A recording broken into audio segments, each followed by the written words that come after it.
So the reason you start exercising can be really quite different to why you continue exercising. And what we want to do today is actually talk a little bit about that.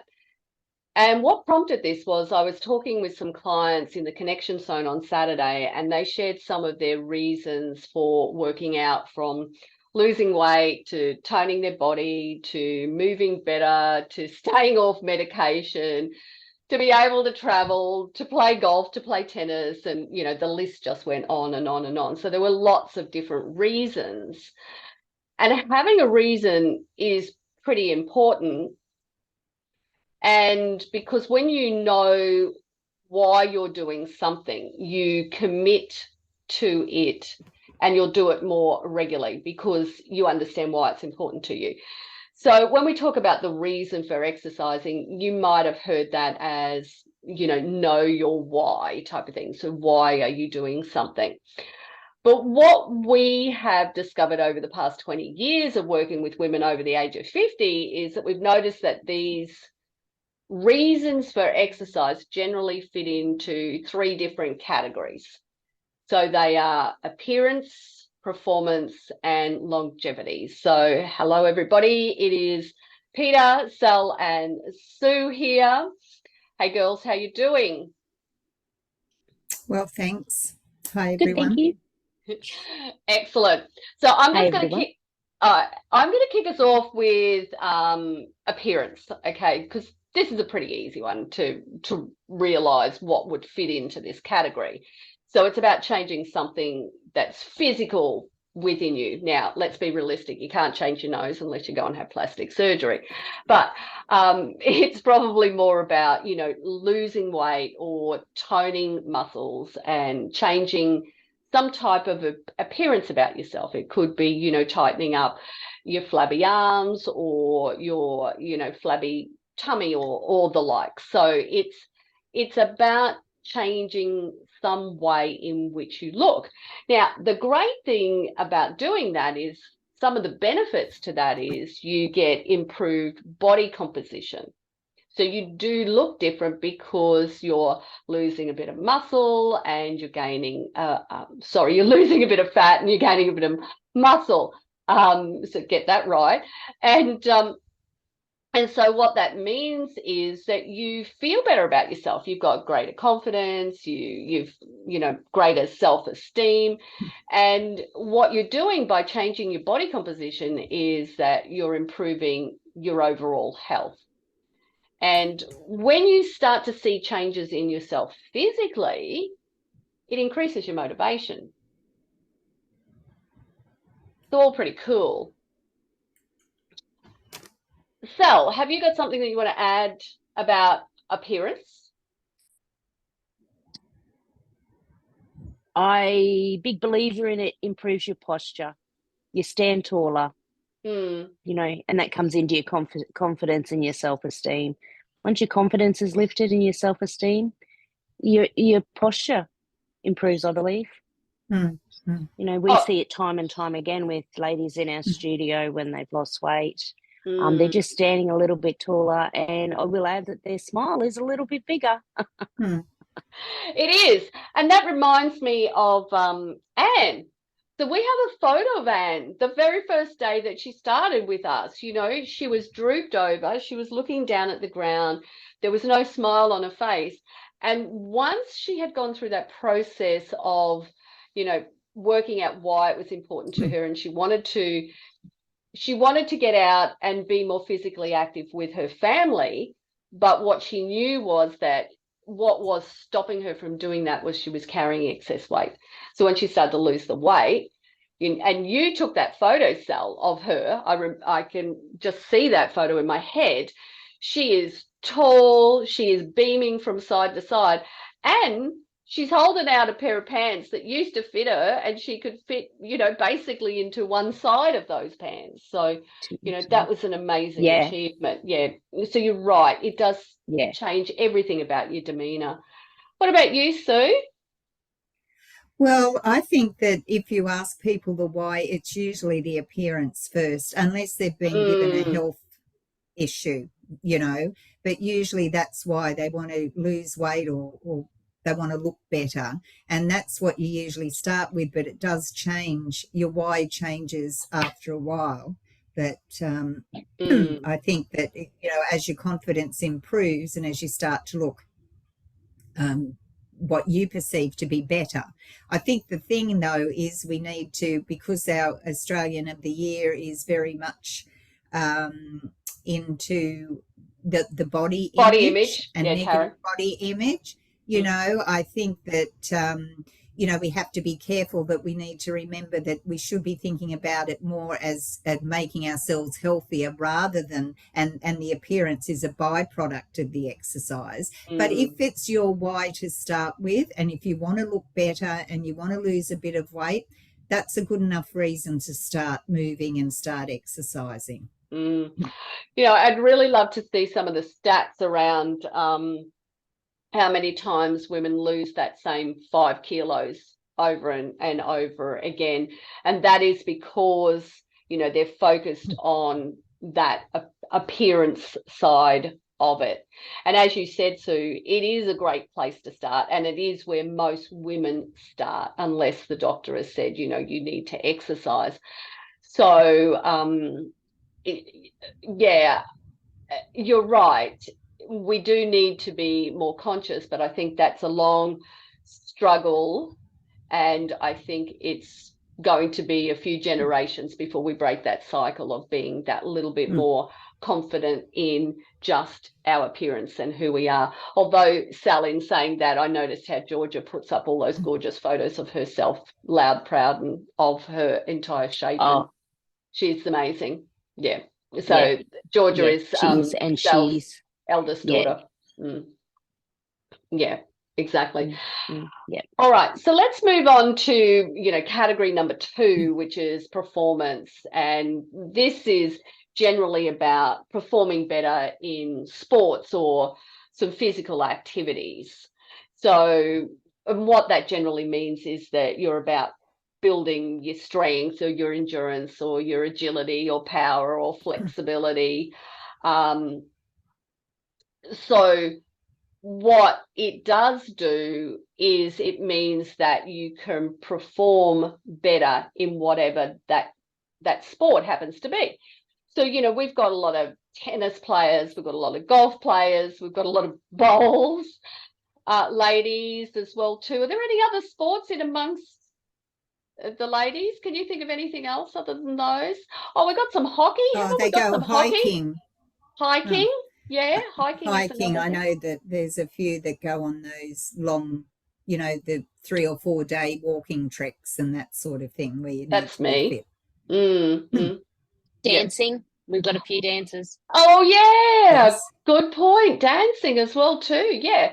So when we talk about performance, you know, our head goes to elite athletes, but it's not necessarily about elite athletes. It's just about that physical thing that we're doing that is important to us.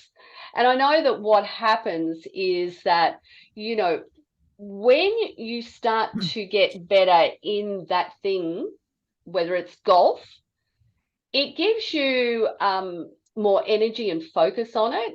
So I know the other day when we were doing some exercises, I yelled out to Wendy, who happened to be in one of the sessions. I said, this is great for that little tiny muscle in the back here, Wendy. And what that's going to do is improve your golf swing. And she went, oh, give me more of those, please. So, you know, just little tiny tidbits can actually improve the way you do something in the sport of choice for you. I think also what happens is when you're focused on performance, I think you get a little bit grittier in your mental toughness. Would you think that as well? Yep, definitely. Absolutely. Once your performance starts to improve, you want to get better, you want to do more, you want to, you know, go to that next level. And you're talking about golf. Well, some of the ladies are at the level now where they play in competitions and that sort of thing. And that sort of really motivates you to keep your performance up, to keep doing well. And if you see yourself improving, again, it comes back to building that self-confidence and you think, well, I've got you know, I've improved here. Let me keep going and see what I can achieve. Yeah. And so you can speak to this because you are someone who actually trained for a marathon, as an example. So, you know, did you notice different stages that you went through when it came to getting better at that? Or what it changed Definitely. about you? Yeah, well, I mean, I couldn't even run between lampposts when I started. And, you know, so it'd be a walk, run, walk, run. Then you go into a 5K run or something. And then you think, oh, I've done that. I might try for the 10. And then you go, you build yourself up. And it did change me. Wouldn't have thought myself to be a competitive person. But I was really challenging myself, and I don't think I'd done that much before, because I said, okay, I'm going to go to the next level, and that meant a different level of commitment, a different mindset level, and of course a different physical level, because I was running longer and longer and longer. But it certainly I think it, you know, it sort of, I took it a little bit more seriously and ate better. And, you know, there were a lot of offshoot things in life. So I was running longer, but I was eating, you know, I thought about what I was eating. I thought about my hydration and, you know, I took it on as a serious project. So I think you can, what did you say, greedy? Did you say you get greedy, or I forget gritty. the term you use? Gritty. Yeah, Gritty. yeah, you do, because you think, well, I can do this, maybe I can just do a little bit more, and then you do that and you think, oh, I did that. So, you know, I think it does change you. Yeah, and I think that comes down to that you're improving, you know, the risk of injury as well as the recovery time as well too, because you're getting better. And so you'd be doing this in walking, because you're actually tracking, you know, your distance, how quickly you complete that walk, and then you're challenging yourself in regards to, you know, doing that little bit more. So, you know, it doesn't have to be a run, it can also be a walk that you want to improve. Yeah, absolutely. And it's not a matter of just challenging myself. It's not about, you know, being out amongst it and going, oh, okay, I'll challenge myself. Like, I come home and I look at, because I have an Apple Watch, so I look at, you know, what happened during that walk. You know, did my heart rate stay the same? Did my pace stay the same? Have I improved on that? And then the next day, I want to beat those times from the day before. You know, so that's when I'm walking faster. You know, there's more elevations in it and that sort of thing. So it's definitely, you know, there's that saying that you're not in competition with anyone else, you're only in competition with yourself. And I think that's wonderful, you know, compete with yourself. Can I do better than I did yesterday? And what's your pace at now, Sel? Do you mind me asking? No, it's probably not very good, but I think it's around, and I don't know whether it's kilometers or miles. I'm just not sure, but my pace is around 12, 10, I think. Yeah, okay. So yeah. So that's probably miles. And my walk. Yeah. Yeah. And my walk is I'm making my walk longer. So, okay, I walk for this amount of time. Distance, making each week the distance increases. Yeah. Okay. So, you know, that's an extremely good pace. And I can't remember the exact figures off the top of my head, but for women over 50, I think it's like, you know, 4.8 kilometers per hour. And I think for women over 60, it's like 4.2 or something, 4.3 kilometers per hour. So I think pace is always a really, really good measurement. And I think that's an important aspect of, you know, starting and continuing an exercise program as well too, is to actually measure along the way. And that's when you start to get into this performance zone, because you're more conscious of what you're doing. Yeah. Yeah. Can I just add to, like, with performance, we were talking about performance, and you know, it was golf and tennis, you know, those sort of things. But, you know, June you know, June has noticed it performing better on the farm.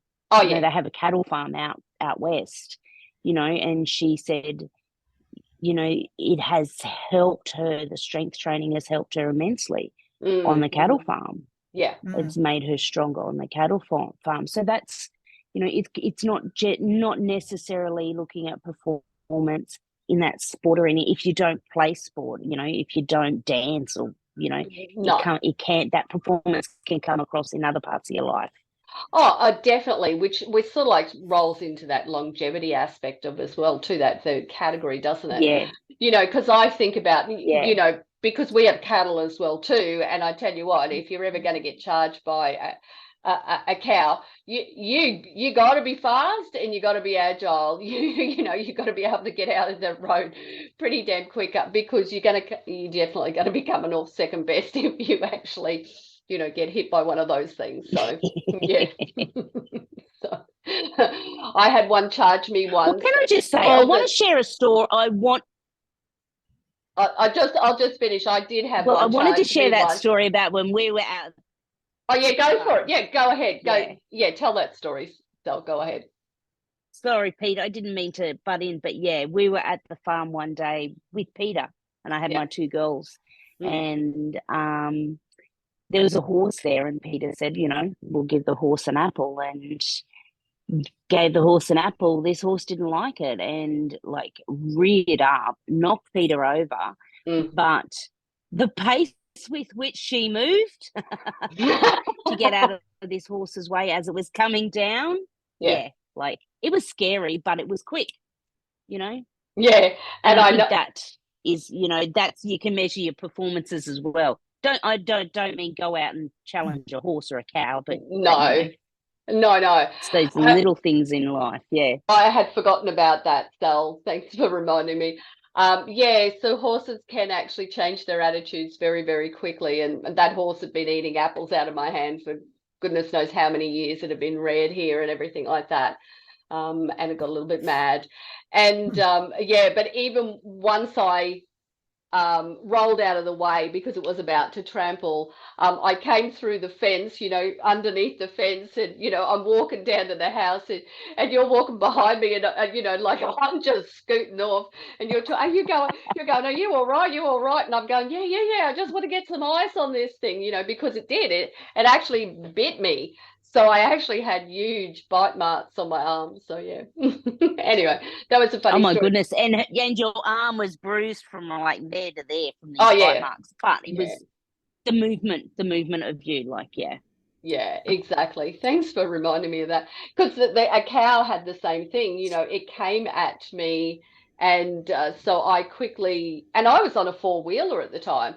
So I had quickly, you know, jumped off the four-wheeler and, you know, scooted underneath the barbed wire fence. So that I was hoping that stopped it at least. But Paul noticed it and came, you know, charging up on the other four-wheeler, and he punched this cow. And I'm thinking, like, seriously, the only thing you're going to do is break your hand there, which he did. Oh dear. Anyway, some interesting little stories there. So let's talk about reason number 3, which is longevity and living longer. I think when we're exercising for longevity, what we're doing there is we're more conscious of the chronic diseases. Yeah, and there are up to 40 chronic diseases that we can get as, you know, we're going through life. And so it, you know, can help us, you know, prevent those or even improve those. When we're doing that, when we're exercising for longevity, we're focused on cardiovascular health, bone density, you know, balance, lifespan, you know, just overall quality of life. And girls, do you have anything else to add into longevity? No, only that I think the benefits. Like for me, sorry, Sue, you go. No, I was just going to say, I think, you know, longevity, perhaps when you're a bit younger, you don't necessarily think about that. But once you hit your 50s, you're thinking about longevity. You're thinking about, you might be start to becoming a grandparent. You might be starting to look to retirement and go traveling, you know, all those sort of things you mentioned, Peter. And that is just being able to do also what you are passionate about is the functional, movement that we do every day. Yeah. And they're the things that we're looking for in our training, I think, as we get older, is to be able to still do the daily activities, the bending, the stretching, the getting in and out of the car, the carrying the groceries, all those things that you really probably take for granted when you're younger. But as you get older, you start to struggle with that. And we all want to stay as independent as we can. So I think that's, the sort of training we do then is very important for our longevity. Yeah. Yeah. So you were going to add something? I was just going to add, like with the driving, I think driving a car is a big one for a lot of our clients. You look at Betty. Betty's in her early 80s. And just driving the car, because driving a car gives you so much more independence. You're not having to rely on anybody to pick you up, drop you off, anything like that. And you hear a lot about, we've had a few car accidents, over the past few weeks with older people driving, and people saying, they should be having their license taken off them and that sort of thing. But if you're moving properly and if you're flexible and mobile, I think you can drive your car for as long as you can. Now, I have a client and I have a client that, we often go and sit and have, he has a cup of coffee at a bakery, and we watch the older generation drive in, and some of them can barely move, and they're driving cars, and you think, this is pretty scary. But if your goal for longevity is to keep independent and keep staying independent, I think the top thing on your list should be being able to drive my car, being able to move and look and turn while I'm driving my car.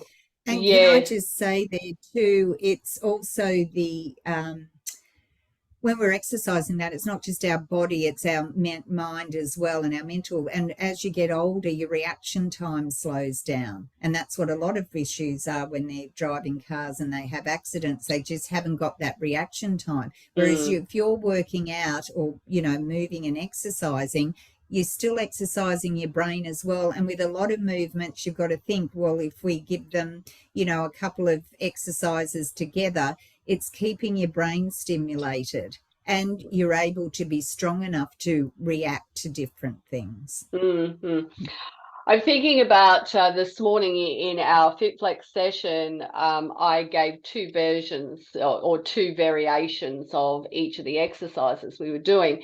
And I said, if you need to write this down, write it down, because everyone's going to be working at their pace, because, you're going to be doing reps today. And I said, so here's what it's going to be, blah, blah, blah. Took them through it. So they did it with me, the first set. And then I said, okay, so what's the first exercise? So there was a little bit of silence for a moment until one person popped up and knew what the first exercise was. And I said, hence the reason I said, if you need it, write it down, because you need to be thinking about what that next exercise is and how you're doing that exercise. I'm here to coach you through it. I'm here to make sure that, you're pushing yourself. I'm here to make sure that you're doing it correctly. But you also need to be have some skin in the game with this. You need to be thinking about what you're doing and how you're doing it, because that is good for your cognitive function. Because if you're not doing that, then doesn't matter how mobile you are when it comes to that car, you're not going to be able to have that reaction time that Sue just mentioned there. So that's pretty important. Exactly.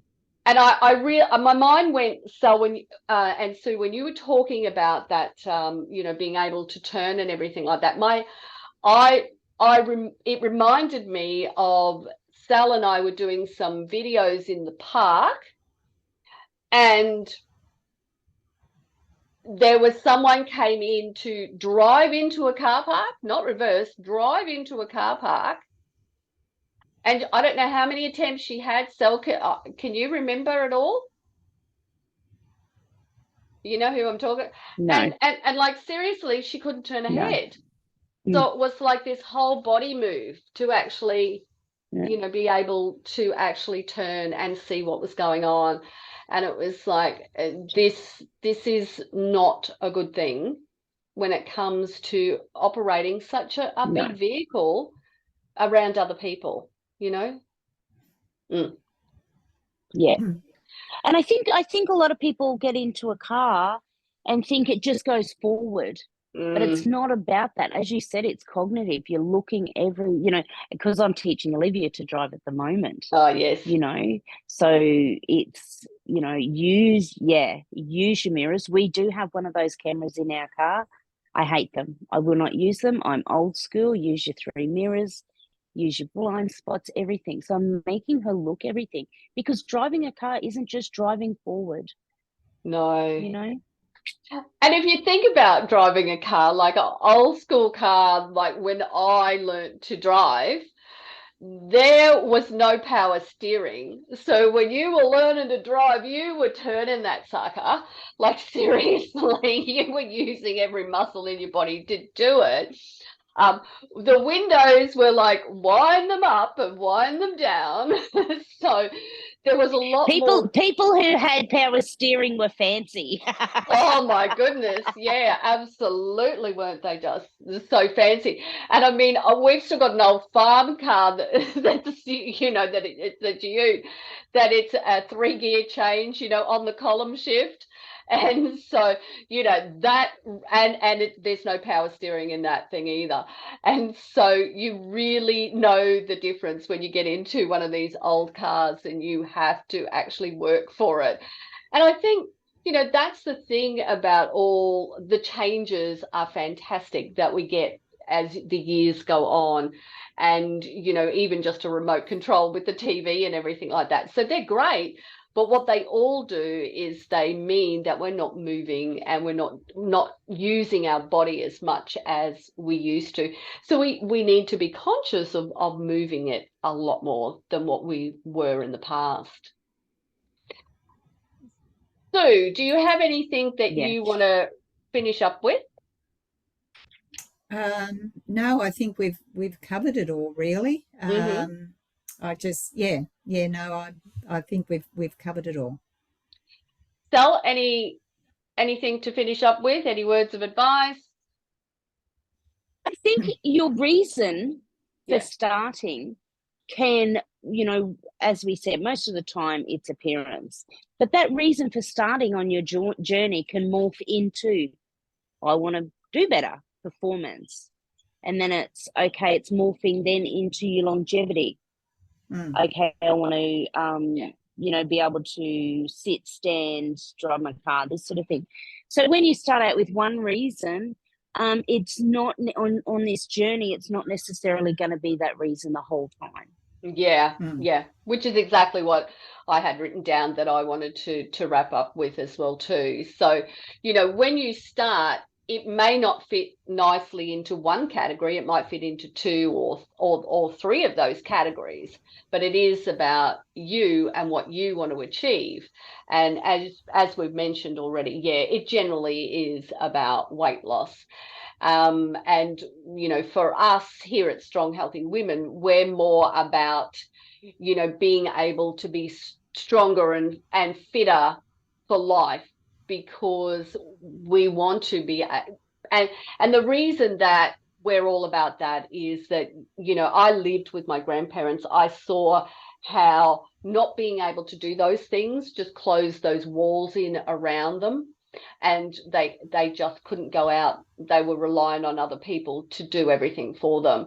And so I think that had a massive impact on me as a young child. And what happens though is if our whole reason is around appearance, then generally what will happen is when we hit that goal, we give up on it. We go, oh, okay, well, I've lost the 5 kilos, 10 kilos, 20 kilos, or whatever the case may be. So therefore, I've achieved what I wanted to achieve. So I'm giving up on it. Whereas what we want to do is, if it is about appearance, we want to focus on what else is happening with us, as Sal has mentioned there. So focus on, how am I moving better?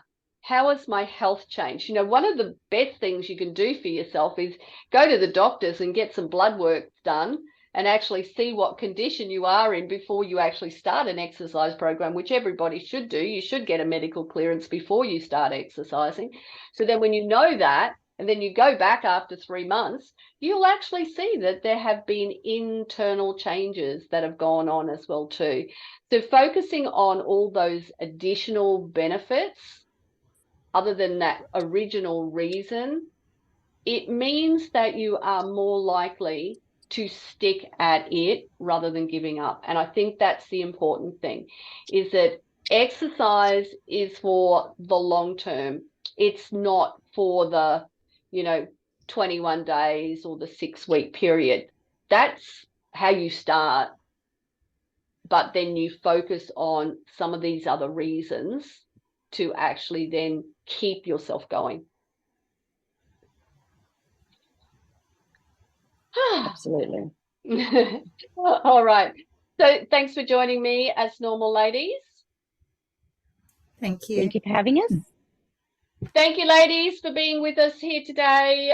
Take care. We'd love to hear what your reason is for exercising, or what category you fit into. Are you fitting into the appearance, the performance, the longevity, or all three? And as normal, if you need any help, please feel free to message any one of us, and we'll be able to actually organise a chat with you and see how we can help you improve in any of the areas of life that you want to improve in. So take care, everybody, and we'll see you all soon. Bye for now. Bye, everyone.